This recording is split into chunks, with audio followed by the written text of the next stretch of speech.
नाव बालाजी दत्तराव महाद्वाड, राहणार डोंगरगाव, तालुका मुदखेड, जिल्हा नांदेड। आज मी 3 वर्षापासून या आयुर्वेदिक शेतीकडे वळलो, कारण त्याचं थोडंसं अलग होतं, वेगळं होतं। घरच्या सगळ्या व्यवहार ढकलणं, मी सरांना त्या दिवशीच सांगितलं की नेमकं म्हणजे तुम्ही याच्याकडे का वळलात, त्याचं एक कारण होतं। मला 4 लाख रुपये देणं झालं होतं। मी सरांना त्या दिवशी सांगितलं होतं की नेमकं त्यांनी विचारलं की तुम्ही याच पिकाकडे का वळलात, आणि मुलांचं शिक्षण हे ते व्यवहार ढकलणं, नांदेडला रूम किरायानं राहणं, कारण का शेतामध्ये आपण पाहता की शेती करून काही उरत नाही, आणि खरंच उरत नाही। शेतीमध्ये आपण काही नाही नवीन नवीन प्रयोग केले किंवा नवीन काही वाटचाली केल्या तर त्याच्यामध्ये आपल्याला काहीतरी 4 पैसे मिळतील। आणि जर करता आपण पारंपरिक हीच हरभरा, सोयाबीन हेच जर शेती आपण करीत रासायनिक खत खूप भरपूर प्रमाणात टाकीत राहिलो तर आपल्याला शिल्लक हे काहीच राहणार नाही। कारण का शेतकऱ्यांनी, आता आमचे वडील म्हणायचे की 2-3 वर्ष तू अगोदर पूर्ण टोटल तुझं जे शेतीमधला खर्च आहे, खर्च किती झाला आणि उत्पन्न किती झालं हे अगोदर लिहून काढा, आणि त्याचं तुम्ही हे करू की तुम्हाला उत्पन्न खर्च किती झाला आणि उत्पन्न किती झालं, तर त्याच्यामध्ये खर्च जास्त व्हायचा आणि उत्पन्न कमी व्हायचं। कारण का आपण शेतकरी सगळे लिहित नाही किंवा लिखाण त्याचं ठेवीत नाही, किंवा आपण काय किती खर्च केला आणि किती उत्पन्न झालं हे आपण बघत नाही। हे मेन महत्त्वाचा मुद्दा आहे की आपण हे बघायलाच पाहिजे, आणि तरच आपण अगोदरचे जे शेतकरी शेती करायचे ते खूप म्हणजे नैसर्गिक शेती किंवा सेंद्रिय शेती याच्याकडेच त्यांचा मोठ्या प्रमाणामध्ये कल होता, आणि रासायनिक शेती कमी होती। आता आपलं काम कसं झालं, रासायनिक शेती भरपूर प्रमाणामध्ये आपण करायला लागलो, आणि सेंद्रिय शेती किंवा नैसर्गिक शेतीकडे आपण वळायला तयार नाही। तर असं आहे, माझा हे जे गाडा ढकलत होता ते 4 लाख रुपये कर्ज झालं होतं, मुलांचं शिक्षण हे करत करत मग मला आता सतत डोक्यामध्ये विचार यायचा आपण काहीतरी नवीन केलं पाहिजे आणि याच्यापासून आपण कर्जबाजारी झालो नाही पाहिजे। तर याच्याकडे करताच मी आमचा मुलगा सुरुवात करायची म्हणजे वाशिमला याची पिकाकडले का वळलो, तर आमचा मुलगा तुळजापूरला शिकायला होता। मी रस्त्याने जाते वेळेस बघितलं की एका शेताचं तिथं नवीन मला पीक दिसलं। मी तिथं उभा टाकून येते वेळेस त्याला सोडून येते वेळेस बघितलं, आणि त्या शेतकऱ्यांनी खरोखर मला चांगलं मार्गदर्शन दिलं। आणि कोणताही शेतकरी, आपण कोणताही शेतकरी आपल्याकडे येऊ, त्याला योग्य ते मार्गदर्शन देणं हे महत्त्वाचं आहे। त्यांनी करू किंवा न करू, शेती त्यांना आवडली तर ते करतील, नाही आवडली तर नाही करतील। उगाच आपण 1 लाख रुपयाचं उत्पन्न काढायचं सांगायचं 5 लाख, हे असं झालं नाही पाहिजे। तसंच त्या शेतकऱ्यांनी मला प्रामाणिकपणे सांगितलं की याचं मार्केट इथं नाही आणि तुम्ही ही शेती करू नका। तरी मी म्हणलं त्याचं मार्केट कुठं आहे मला अगोदर सांगा। ते म्हणले निमसला आहे, मध्य प्रदेशला। म्हणलं काय हरकत नाही।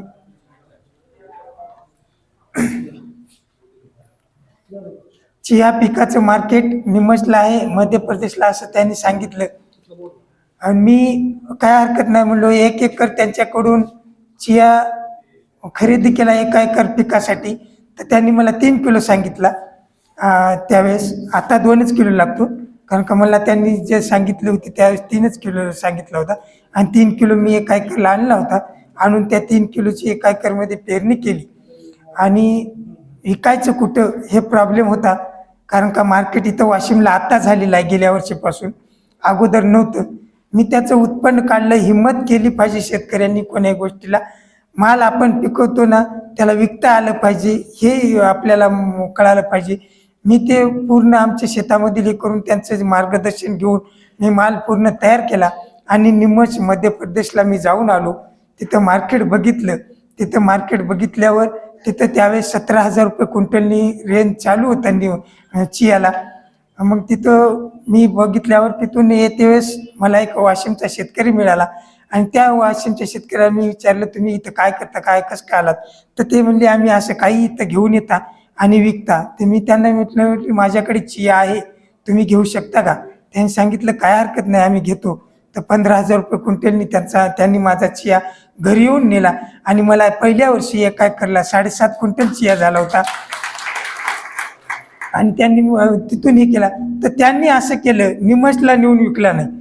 ते व्यापारी मला असा भेटला की ते मार्केटिंग करणारा, शेतकऱ्याला चांगलं समजून सांगणारा. आणि गेल्या वर्षी त्यांनी तेच माझ्याकडला चिया वाशिम मार्केटमध्ये तिथं शेतकऱ्याला मार्गदर्शन चांगलं सांगितलं की डोंगरगावच्या या शेतकऱ्याने केलाय. तिथं 3,000 हेक्टरवर गेल्या वर्षी लागवड झाली. आणि यावर्षी तिथं वाशिम येथे आता तर मार्केट उघडलेलं आहे. मला त्या दिवशी ओपनिंगच्या दिवशी तिथं बोललेलं होतं तिथल्या जिल्हा अधिकारी साहेबांनी, तिथं गेलो होतो. तर आता यावर्षी 10,000 हेक्टरवर तिथे चियाची लागवड झालेली आहे भरपूर प्रमाणामध्ये. आणि रेटसुद्धा त्याला चांगला आहे. आता सध्या 22,000 ते 25,000 रुपये रेट 5 महिने झालं सारखा चालू आहे. त्याचा कमी जास्त होईल रेट आपल्याकडे माल आल्यावर. तर याच्यासोबतच मी दुसरीही पिकं घेतो. चिया आता माझ्याकडे गेल्या वर्षी 11 एकर म्हणजे 8 एकरवर चिया होता आणि 3 एकरवर दुसरे प्रोडक्ट होते.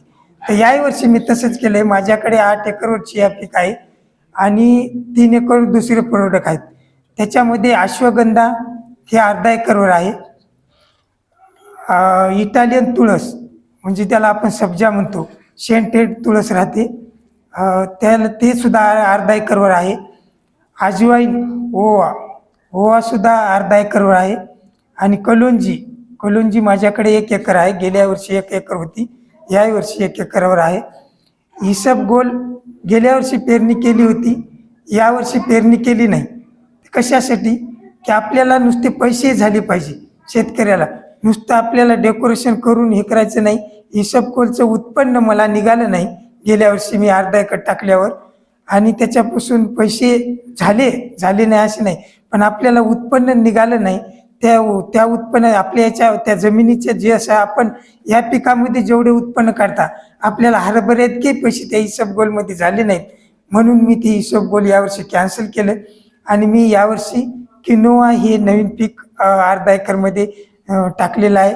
आणि त्याच्यासोबतच एक चिडिया खाद्य म्हणून एक आहे, जे चिमण्याचं आवडीचं खाद्य, त्याला प्रोसो मिलिट म्हणतात. की आपल्या घरी जर सलापर जर ते चिमण्यासाठी आपण दाणे फेकलो तर आज तुम्हाला 5-10 चिमण्या दिसल्या तर उद्या 25 येतील. त्यांचं ते आवडीचं खाद्य आहे. ते असे मी 3 एकरवर हे प्रोडक्ट ते केलेलं आहे. तर त्याच्यामध्ये तुम्हाला आता सर्वप्रथम सांगायचं म्हणजे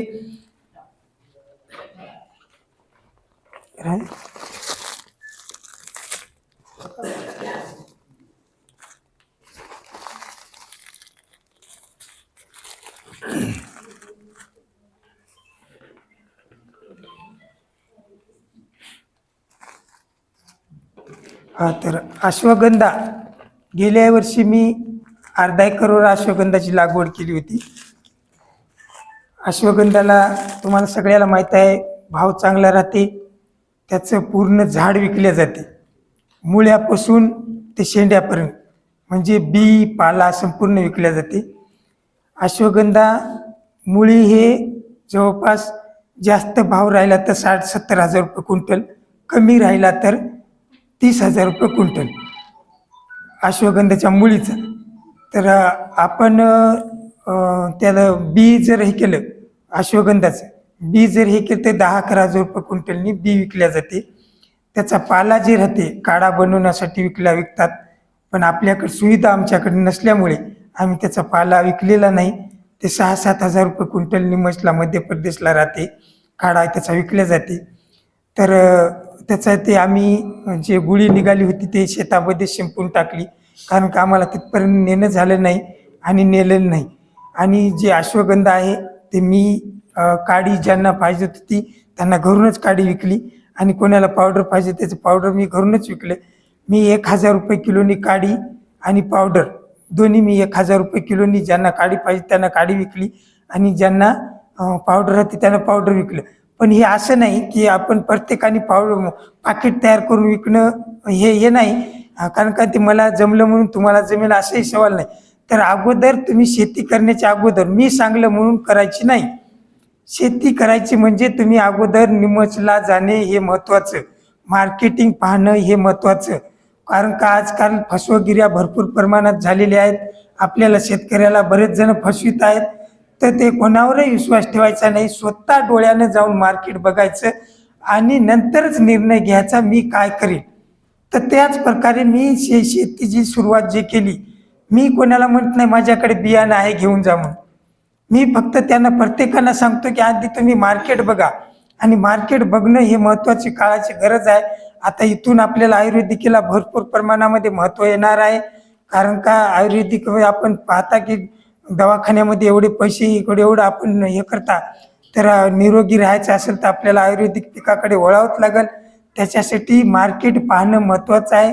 तुम्ही सगळे शेतकरीला सगळ्यांना माझी विनंती आहे की एक वेळेस तुम्हाला काय इथून रेल्वे आहे, ट्रेन आहे, निमच मार्केट जाऊन बघायचं.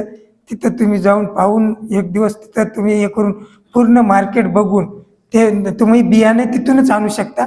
आणि तुम्हाला कोणत्या रेंजचं बियाणं आणायचं ते सुद्धा तुम्हाला ठरवायचे. तुमच्याकडे मजूर असतील, माणसं कामाला चांगली असतील, घरचे मंडळी, घरचा परिवार मोठा असेल तर तुम्हाला त्या लेवलची पिकं सुद्धा तुम्हाला घेता येतात. तर तिथं 20,000 रुपयापासून 2 लाख 3 लाख रुपये क्विंटलपर्यंतच्या वस्तू आहेत. तर ते तुम्हाला तिथं गेल्यावर ठरवायचं. मी सांगल्यावर ठरवायचं नाही किंवा मी सांगितल्यावर बघायचं नाही. तुम्हाला तुमच्याकडे लेबर प्रॉब्लेम, तुमच्या घरचे जर सगळे मंडळी शेती करायला असतील तयार, तर तुम्ही 2-2, 3-3 लाख रुपये क्विंटलच्या वस्तू सुद्धा आणून तुम्ही लावू शकता. आणि कोणाच्या पाया पडायची गरज नाही. माझ्याकडलं बी ने किंवा माझ्याकडलं औषधी घेऊन जा. तुमच्याकडे ऑटोमॅटिक ज्यांना माहिती आहे ते येतील, ज्यांना माहिती नाही ते तुम्ही कोणाला म्हणायची गरज नाही. निमच मार्केटमध्ये लोक परदेशामध्ये विमानाने घेऊन चाललेत. आपल्याला तर निमच फार लांब नाही. आणि तिथले लोक एवढे सुखी झालेत निमचचे की झाडपल्ला सुद्धा विकल्या जाते, तिथं बाबळीच्या शेंगा विकल्या जाते, घोटफळ विकल्या जाते. तुम्ही तिथं गेल्यावर बघू शकता. ज्यांच्याकडे शेती नाही त्यांना सुद्धा व्यवसाय करण्यासाठी चांगलं आहे की तिथं आपण इथलं जमा करून तिथं नेऊन विकता येईल. शेती आहे त्यानंच करावं असं नाही. त्यांना सुद्धा जमा करून नेलं तर विकलं तर भरपूर प्रमाणामध्ये त्यांचा सुद्धा फायदा होईल. तर सगळ्यात प्रथम तुम्ही मार्केट पाहणं महत्त्वाचं आहे. तसंच मी मार्केट बघितलेलं आहे आणि मी 2 वर्षापासून शेती करतो, 3 वर्षापासून. मी मार्केटला आतापर्यंत काहीही नेलेलं नाही विकायला. कारण का माझं नाव एवढं झालेलं आहे मराठवाडाभर.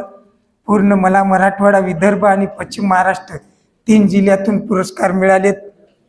आणि त्याच्यामुळे ही आयुर्वेदिक पिकं सुरुवात मी केल्यामुळं मध्य प्रदेशहून आल्यामुळं थोडंसं डिमांड आलं म्हणलं तरी चालेल.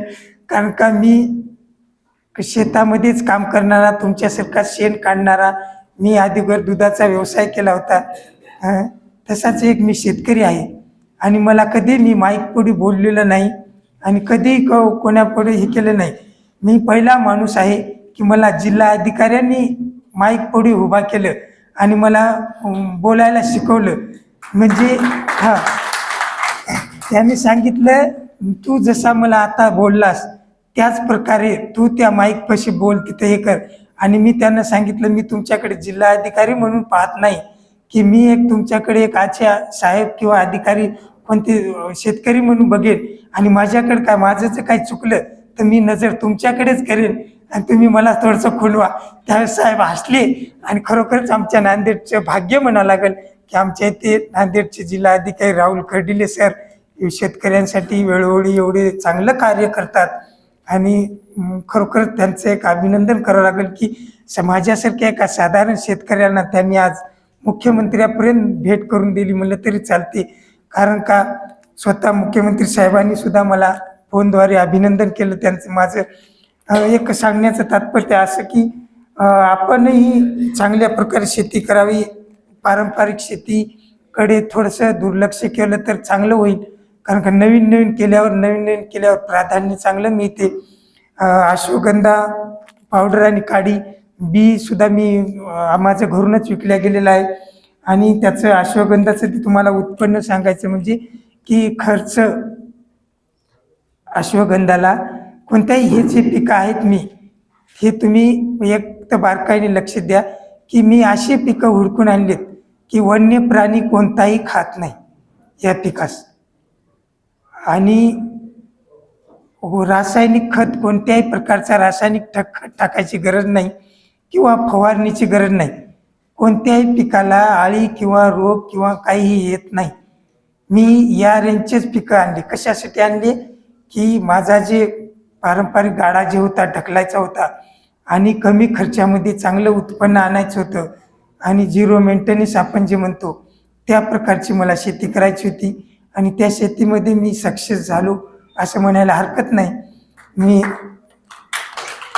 तर हे जे तुम्हाला अश्वगंधाचं बी कुठेही तुम्हाला 500 रुपये किलोने मिळेल. 400-500 रुपये किलोने. तुम्ही निमसला जरी तिथं गेलात तर तिथे याच्यामध्ये व्हरायट्या राहतात. तर त्याच्यामध्ये शिम स्फ्रुटी म्हणून एक व्हरायटी आहे, ती सगळ्यात चांगली अश्वगंधाची व्हरायटी. हे त्याचं बियाणं आहे अश्वगंधाचं. शिम स्फ्रुटी म्हणून बियाणं आहे. हां हां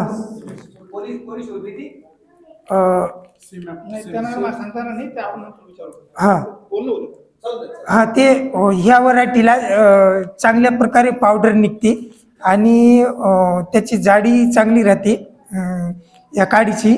आणि याचं एक हे व्हरायटी आहे आणि हे चांगलं हे आहे समजा. तर आपण हे तुम्हाला लावायचं असेल तर तुम्ही तिथून बघू शकता, घेऊ शकता. काडीला भाव चांगला आहे तिथे. तर याच्यानंतर तुमचे काय प्रश्न असतील तर नंतर विचारा तुम्ही. तर हे कलोंजी एक आहे. कलोंजी मला बरेच जण म्हणले की कांद्याचं बी आहे का. कांद्याचं बी अलग आणि कलोंजीचं बी अलग. कांदाच्या बियासारखंच राहते पण याचा शेंट जे आहे ते मसाल्यासारखा शेंट येते आणि याचा मसाल्यामध्येही वापर केला जातो आणि याचं ऑइल निघते. गुडघेदुखी सांधेदुखी याला काम देते आणि त्याला रेटसुद्धा कलोंजीला चांगल्या प्रकारे आहे. त्याला सध्या निमच मार्केटमध्ये 22,000 रुपयापासून 30-32,000 रुपये याचा रेट आहे. पण माझं जे 1 एकर जे गेल्या वर्षी होतं, एका एकरला 4 क्विंटल होती. पण मला झालं नाही. कारण का 1 एकरला 4 क्विंटल काढतात हे मला माहिती आहे. पण अनुभव नसल्यामुळं मी कुठेही शिकलो नाही किंवा कोणाकडून माहिती घेतली नाही आणि स्वतः शेतात आणून प्रयोग केले. अर्धा एकर म्हणा 1 एकर टाकून हिंमत केली. पण थोडंसं पाणी देण्यामध्ये माझी चूक झाली. कारण का कलोंजीला पाणी कमी लागते.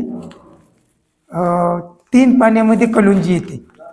हां तर लागवड कलोंजीला तुम्ही ऑक्टोबर-नोव्हेंबर या कालावधीमध्ये नोव्हेंबरमध्ये तुम्ही त्याची लागवड करू शकता. आणि 1 एकरला कलोंजीचं बी 3 किलो लागते. 1 एकरला कलोंजीचं बी 3 किलो लागते आणि त्याला तुम्ही शिंपून दिलं तरी चालते किंवा तुम्ही वाळूमध्ये मिक्स करून पेरलं तरी चालते. आणि तुम्ही रासायनिक खत वापरत असाल तर युरियासारखा 1 लेवल खत जरी कोणता असेल 24-24 म्हणा कोणता, तर त्याच्यामध्ये तुम्ही मिक्स करून त्याला पेरू शकता. आणि त्याला थोडंसं 1 एकरला 4 क्विंटल निघते पण आपल्याला 2च क्विंटल निघालं. थोडं पाऊस जास्त पाणी जास्त दिल्यामुळे बुरशी आली होती, खूप झालं काही. तर माझ्याकडून मला माहिती नव्हतं.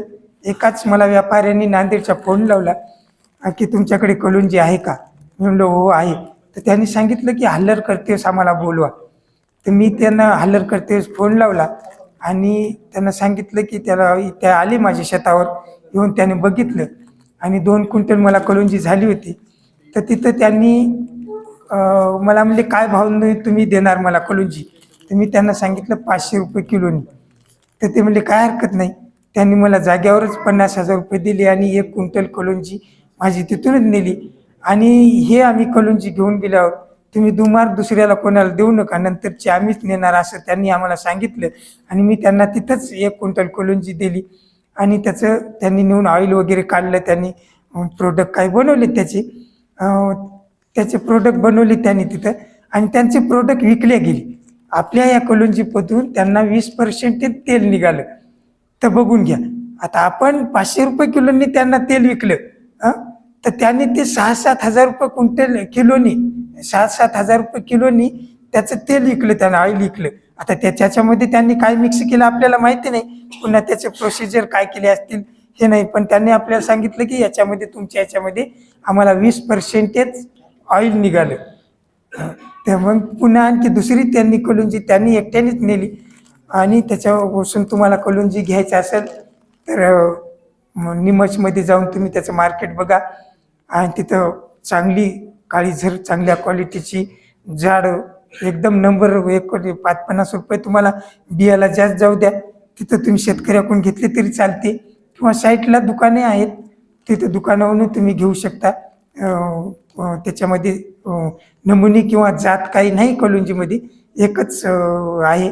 ते तुम्ही चांगल्या प्रकारे नवीन जे यावर्षीचं जे नवीन आहे ते जुनी घेण्यापेक्षा नवीन घेतलं तर उगवणशक्ती चांगली होती, ते तुम्ही घेऊन पेरू शकता. तर हे झालं कलुंजीचं. तर दुसरं म्हणजे इटालियन तुळस, ज्याला आपण त्याला सब्जाच म्हणतात, सब्जाच आहे ते, त्याला फक्त नाव दिलं इटालियन तुळस. ते माझ्यामध्ये इटालियन तुळस पिळस काही नाही ते, कारण का सब्जा म्हणून आहे आणि सेंटेड आहे, आणि आपले तुळशीचं उंचीसुद्धा अशी चांगली एवढी इथपर्यंत होते. आणि आता जे माझ्या शेतामध्ये असं डोलदार सर आले होते त्यावेळेस थोडं तुरे लागू लागले होते, आता चांगले डोलदार चांगले झालेले आहेत, पाहण्यासारखी तुळस झालेली आहे. तर ह्या तुळशीचाही फायदा म्हणजे कसं, एकतर आपल्या शेतामध्ये तुळस तुम्हाला जरी शेतात जरी लावायची नसेल उत्पन्नासाठी, बांधाच्या कडेने जरी लावलात तरी खूप फायदा. कशामुळं की आपण शेतामध्ये ज्यावेळेस आपण प्रवेश करता त्यावेळेस आपलं जे आपल्यावर जे परिणाम पडणारे आहेत त्या तुळशीच्या शेंटमुळं, जे आपण घरामध्ये तुळस जशी लावता, आता ते मला तितकं सांगता येणार नाही, कारण का मी आता शास्त्रज्ञ आहेत ते तुम्हाला सांगतीलच याच्यावर की पण त्याच्यापासून आपल्याला चांगल्या प्रकारे एक ऊर्जा, नवीन ऊर्जा तयार होईल असं मला वाटते. आणि त्याचं आपले तुम्ही तुळशीचे बांधायचं, तुळशीच्या याच्या कडेने जे लावलात शेंट, हे वेगळ्या प्रकारचा शेंट येतो, कारण का आपण शेतामध्ये प्रवेश केला ना त्यावेळेसच त्याचा शेंट घवघवीत येतो, आणि आपलं एक ऊर्जा आपली एक चांगल्या प्रकारे निर्माण होते. तर याचं ते झालं. तो तुम्हाला उत्पन्नाचं जरी झालं तर तुळस जी आहे ते एका एकरला 2 ते 2.25 क्विंटल आपल्याला तुळशीचं बियाणं निघते, त्याचं ऑइलसुद्धा निघते, पण आपल्याकडे त्याची सुविधा नाही. आता ज्यांच्याकडे तुमच्याकडे सुविधा असेल किंवा कोणी तुम्हाला जर मिळत असतील त्याचं ऑइल काढणारे, तर तुम्ही त्याचं ते पानं तोडून, कारण का मी गेल्या वर्षीपासून तुळस घेतो, पण माझं कोणी ऑइलसाठी तुळशीचे पानं घेतलेले नाहीत, आणि मला कोणी व्यापारी मिळालेला नाही ऑइल काढणारा. त्याच्यामुळे मी त्याच्यामध्ये थोडंसं मागं राहिलो. बियाणं तेवढं मी विकलेलं आहे, आणि मी जे तुम्हाला सांगतो ते खरंच जे आहे तेच सांगतो. मी असं तुम्हाला हे सांगत नाही की नाही तर मला म्हणता येतं असं होत असतं तुम्हाला की एवढ्याचं ऑइल झालं, एवढं हे झालं. तर आपण हे तुळशीचा पाला जे आहे ते मी फक्त चहावाल्यांसाठी विकतो. म्हणजे चहावाले जे राहतात, आयुर्वेदिक चहा म्हणून त्यांचा चहा, जर तुम्ही 5 रुपये आपण जे कप विकत असाल तर ते 10 रुपये कप विकतात. आणि आयुर्वेदिक चहा म्हणून म्हणजे सेंटेड चहा पावडर, त्याचे पानं जे राहतात ते पानं चहामध्ये टाकले जातात, आणि त्याचा एक सुगंध वेगळा येतो त्या चहाचा. पानं चहाचे पत्ती, हे तुळशीचे पानच तेवढे, पावडर वगैरे काही करायचं नाही, पानच तेवढी. त्याचे पानं जे हे करतात तर मी ते 100 रुपये किलोनी माझ्याजवळ नेतात. मी ते पानंसुद्धा गोळा करून ठेवतो, आणि जेवढी विकली तेवढी विकली. मी काय तिकडे निमजला विकत नाही, खरं सांगायला काय, त्याचा रेट पानाचा आहे चांगला तिथे. पण मी तिथं काही तुम्हाला सांगितलं पहिल्याच वेळेस की मी तिथं काहीच नेऊन आणखी विकलेलं नाही, इथंच विकलेलं आहे. आणि तिथं त्याचं मार्केटसुद्धा आहे, तिथे तुम्हाला विकता येईल. आणि तिथं गेल्यावर तुम्ही सगळ्या गोष्टी बारकाईनं बघायच्या, काय विकते काय नाही. तेच तुम्हाला जी वस्तू घ्यायची तिथं त्याचं बी विकते की नाही, पाला विकते की नाही, त्याची मुळी विकते की नाही, त्याचे काटकं काहीही विकते. तुम्हाला तिथं गेल्यावर संपूर्ण त्याची माहिती घेतल्याशिवाय एखादा दिवस तुम्ही तिथं थांबला तरी चालेल, पण बारकाईने लक्ष देऊन म्हणजे डबल जायची गरज पडली. कारण का मी गेलो ते म्हणजे मी 2-4 वेळेस जावं लागलं मला. एका वेळेस गेल्यावर माझ्याही दिमागात बसलं नाही आणि 3-4 वेळेस गेल्यावर थोडासा माझ्यामध्ये बदल बसला. तर तुळशीचे काड्या असतात, काटकंसुद्धा तिथे विकले जातात. त्यालाही सुद्धा चांगल्या प्रमाणामध्ये मागणी आहे तिथं. त्याची गुळी विकली जाते तुळशीची. आपण जे हालरमधून काढून जे हे केल्या तरी त्याचे काटकं अलग एकीकडे करायचे आणि बारीक बुकटा अलग करायचा, ते तिथे विकल्या जाते. तर तुळशीला सुद्धा चांगल्या प्रकारे रेट आहे. ते झालं. हां, तर हे सब्जा म्हणून तर आपण रात्रीच याला भिजू घातलं तर सकाळी साबुदाण्यासारखं फुलते आणि रोज 1 चम्मच आपण खाल्लं तर त्याच्यापासून कॅन्सरसारखे रोग होत नाहीत. आणि ज्याला आपण डायबिटीज झटका वगैरे म्हणतो ना, हृदयविकारचा, ते या तुळशीमुळे येत नाही असे डॉक्टर लोकांचं म्हणणं आहे. आणि माझ्याजवळून जे नेतात ते आयुर्वेदिक डॉक्टर लोक नांदेडचे बरेचसे हे खरेदी करतात.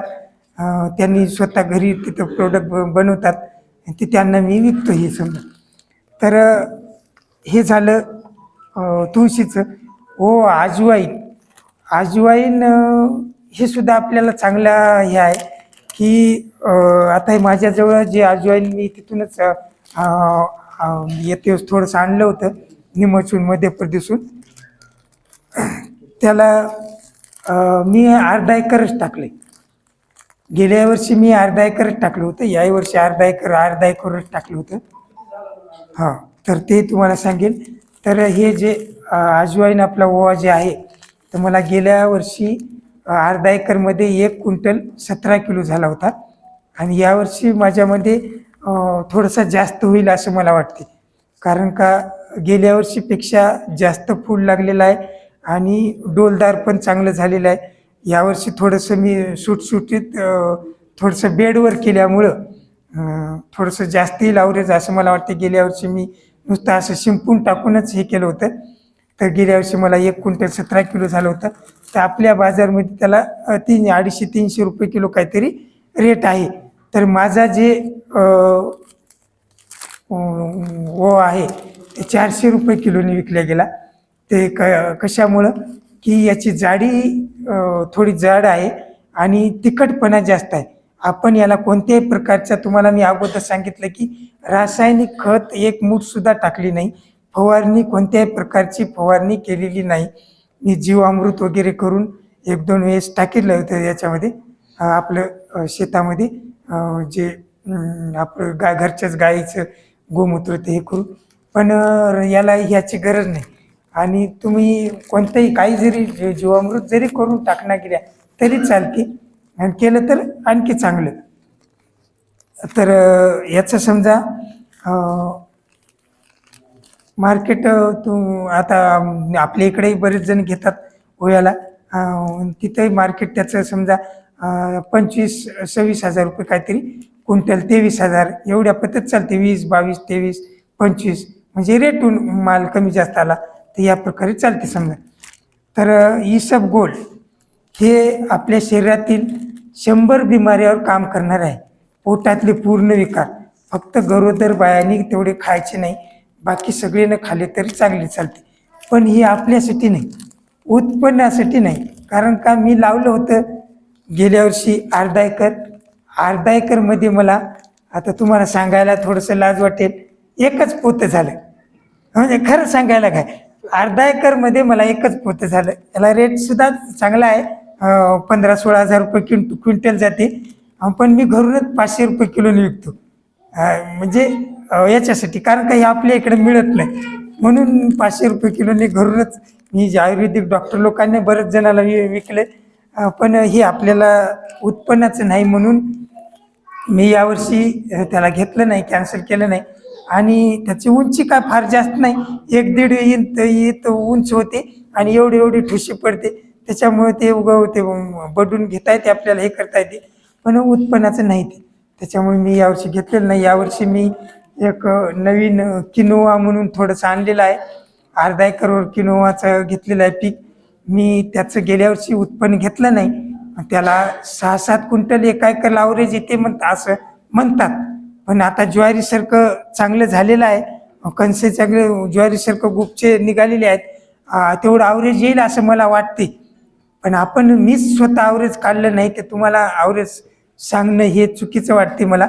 त्याच्यामुळे मी ॲव्हरेज काढलेलं नाही. त्याला रेटसुद्धा किनोवाला 6-7 हजार रुपये क्विंटल रेट आहे त्याचा. तुम्ही त्याची विचार करू शकता. आणि आपल्याला खाद्यामध्ये त्याचा वापर केला जातो. डोसा, उत्तप्पा असं काही बनवल्या जातात त्याचे, मोठा अनाज म्हणून म्हणतात त्याला. आणि दुसरं म्हणजे त्याच्यासोबत मी एक चिडिया खाद्य म्हणून एक चना आणलेला आहे थोडासा. त्याला सुद्धा एक 5-6 हजार रुपये रेट आहे क्विंटलला. आणि त्याचं सुद्धा 5-6 क्विंटल, 7-8 क्विंटल किंवा 5-6 क्विंटल धरा, 7-8 क्विंटल म्हणतात, पण 5-6 क्विंटल ॲव्हरेज येईल असं मला त्याचंही वाटते. त्याचंही थोडंसं चांगलं वाटलं. आपल्याला ते चिडियाला चिमण्याला टाकायचं असं काही हे नाही. मलाही या निमित्तानं तिकडं मार्केटमध्ये नेऊन आणि मला हे बघायचं होतं की आपल्या जमिनीमध्ये हे येते की नाही हे बघायचं होतं. म्हणूनच अर्धा एकर आगाव जास्त टाकायचं नव्हतं की मी चियासारखं जास्त वाढवलं असतं. आता चिया जसा मी 8 एकरवर केला ना, मला माहीत आहे ते आता आपण हे करता. याला मी अर्धा एकरवर का केलं की आपल्या जमिनीमध्ये हे येते की नाही, उत्पन्न होते की नाही, याच्यापासून आपल्याला अर्धा एकरमधून पैसे किती मिळतात आणि त्याच्यापासून आपल्याला पुढे जर समजा वाढवायचं असेल त्याला, तर ते पुढे आपल्याला आपलं उत्पन्न बघून त्याला पुढे वाढवता येते की चांगलं उत्पन्न निघालं तर पुढचं पाऊल आपल्याला पुढे टाकता येते. तर माझं म्हणणं एकच आहे की शेतकऱ्यांना मी तुमच्या इतका हुशार किंवा शास्त्रज्ञ नाही. मी फक्त ट्रायल म्हणून शेती केली, एक हिंमत केली आणि ती सक्सेस झाली म्हणायला हरकत नाही. मी अगोदर सुरुवात तशी केली आणि थोडं टाकून हे केल्यावर म्हणजे लालूच माणसाला कोणती थोडंसं लागली म्हणजे माणूस पुढे जसं चालते तसं मी पहिल्या वर्षी जसा 1 एकर चिया टाकून मी घरूनच 15,000 रुपयांनी विकला आणि 7.5 क्विंटल मला गेल्या वर्षी त्या वर्षी झाला. आणि मी तेव्हा रासायनिक वापरलं होतं त्याला पहिल्या वर्षी. आणि मी नंतर 2 वर्षापासून रासायनिक कोणताच खत काही वापरत नाही त्याला. कारण खाद्यासाठी आपल्याजवळ हे करतात. आणि आपल्याजवळ ऑर्गॅनिकचं लायसन झाल्याशिवाय पुढचे अधिकारी लोक किंवा डॉक्टर लोक किंवा मेडिसिनवाले आपल्याजवळ खरेदी करत नाहीत. आणि त्याचे पूर्ण टेस्टिंग अगोदर जाऊन करून येतात. त्याची टेस्टिंग केल्यानंतर त्याची आपल्याजवळ खरेदी केल्या जाते. त्यामुळे मी हे जे 2-3 वर्ष झालं मी आयुर्वेदिक शेती हे जे पूर्ण टोटल मी रासायनिक न वापरता करीत आहे आणि मला मग त्याच्यापासून चांगला फायदाही होत आहे. तर मी याच्यामध्ये तुम्हाला लावण्यासारखं आणखी एक चांगलं आहे, सफेद मुसळी. ते 2 लाख रुपये क्विंटल प्रमाणे विकल्या जाते. 2.5 लाख रुपये त्याचा भाव डेली राहते. तुम्ही निमसला जा, कशासाठी म्हणतो मी, तिथं जाऊन अगोदर त्याची बघायचं त्याचं जे रोप आहे ते तुम्हाला जून जुलैमध्ये तिथं रोप मिळते. हिरवी रोप वगैरे काही राहत नाही. म्हणजे आपल्या छोट्या काड्या जसे मुळ्या राहतात त्याच्या, ते तुम्हाला तिथं ताज्या भेटल्या जातात. आणि ते आपण आणून पिशवीत किंवा कॅरी बॅगमध्ये किंवा नर्सरी तयार करून आपण त्याची लागवड केली तर चांगल्या प्रकारे त्याची उगवण शक्ती होती. आणि मी गेल्या वर्षी थोडंसं आणून लावलं होतं, पण अनुभव नसल्यामुळे थोडंसं माझा नुकसान झालं. जसं मला माहीत आहे या पिकाला कोणताही वन्य प्राणी खात नाही, तसं मीही मला वाटलं त्यालाही सफेद मुशीला काही खात नाही. आणि सफेद मुशी माझी चांगली झाली होती. त्याला तुरे फुलं आले होते. थोडंसंच लावलं होतं मी 5-10 गुंठ्यावर. पण एकाच दिवशी डुकरं आले आणि डुकराने सगळी सफेद मुशी उकरून खाऊन टाकून दिली.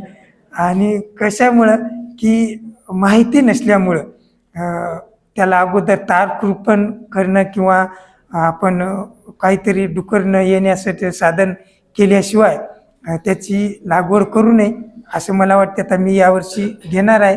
इथं कोणतरी नायगावचे तिथं कोणतरी एक शेतकरी करत आहे. 3 एकरवर त्यांनी सफेद मुसळी यावर्षी केलेली आहे. त्यांनी सांगितलं की 50,000 रुपये त्यांचं बरोबर आहे. खर्च त्याला याच्यासाठी जास्त लागतो लागवडीला आणि उत्पन्न तसंच होते त्याचं. आता मला अनुभव नाही त्याचा कारण का मीच लावलो नाही त्याच्यामुळं. आणि तुम्ही तिथं गेल्यावर शेतकरी तिथं राहतात. शेतकऱ्यांना एका शेतकऱ्याला विचारपेक्षा दुसऱ्या 2-3 शेतकऱ्यांना विचारून त्यांच्याकडून मार्गदर्शन चांगलं घ्यावं आणि या आयुर्वेदिक शेतीकडे वळावं अशी एक सर्वांना मी हात जोडून विनंती करतो.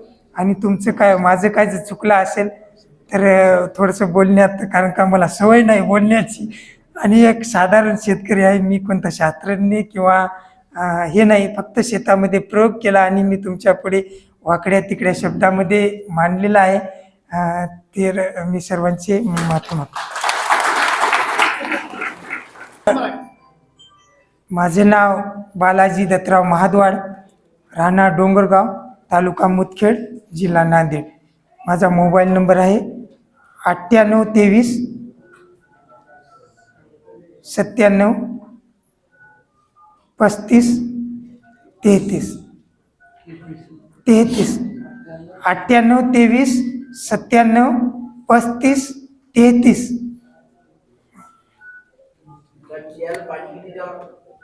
चियाला एक 5 पाणी लागतात.